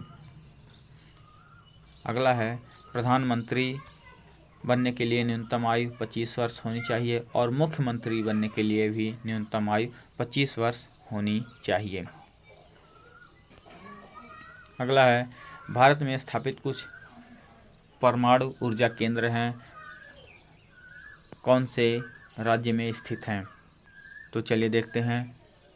तारापुर परमाणु ऊर्जा केंद्र कहाँ पर है? आपका महाराष्ट्र में, 1400 मेगावाट का। तो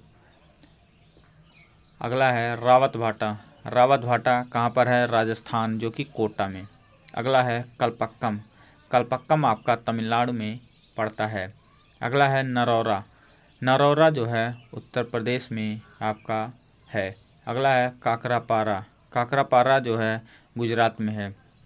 अगला कैगा आपका कर्नाटक राज्य में है। अगला है आपका कुडनकुलम आपका तमिलनाडु राज्य में पड़ता है। अगला है ट्राम्बे आपका महाराष्ट्र में पड़ता है। अगला उत्तल और अवतल दर्पण में अंतर, परीक्षा में कई बार पूछा जाता है। उत्तल और अवतल दर्पण में अंतर क्या है? तो इसे हम देखेंगे, उत्तल और अवतल दर्पण में अंतर। तो चलिए देखते हैं। सबसे पहले अवतल दर्पण में अवतल या इसे अभिसारी दर्पण भी कहते हैं। यह परावर्तक सतह अंदर की ओर धंसा होता है। यह सीधा, बड़ा तथा आभासी इमेज बनाता है और इसकी वक्रता, त्रिज्या और फोकस दूरी ऋणात्मक होती है। यह आभासी यानी सीधा और वास्तविक उल्टा दोनों प्रतिबिंब बनाता है। अगला, यह हजामती टॉर्च, वाहनों के हेडलाइट और सर्च लाइट में इसका प्रयोग होता है और रोगियों के नाक, कान, गले, दांत आदि की जांच में इसका प्रयोग किया जाता है। वहीं उत्तल दर्पण देखा जाए, उत्तल दर्पण को अपसारी दर्पण कहते हैं। यह परावर्तक सतह बाहर की ओर उठा होता है। यह हमेशा आभासी, सीधा या काल्पनिक प्रतिबिंब बनाता है। इसकी वक्रता, त्रिज्या तथा फोकस दूरी हमेशा धनात्मक होती है। यह साइड मिरर और स्ट्रीट लाइट में इसका प्रयोग किया जाता है। तो ये अवतल दर्पण और उत्तल दर्पण में अंतर थे। अगला है, आशा करते हैं ये वीडियो आपको काफ़ी पसंद आया होगा। यदि पसंद आया है तो कमेंट में कमेंट करके ज़रूर बताएं और वीडियो पसंद आया हो तो अधिक से अधिक शेयर ज़रूर करें। यदि इस चैनल पर नए हैं तो चैनल को सब्सक्राइब ज़रूर करें और बेल आइकन दबाना ना भूलें ताकि हमारी वीडियो का नोटिफिकेशन आप तक पहुंच सके। मिलते हैं अगले वीडियो में, तब तक के लिए जय हिंद।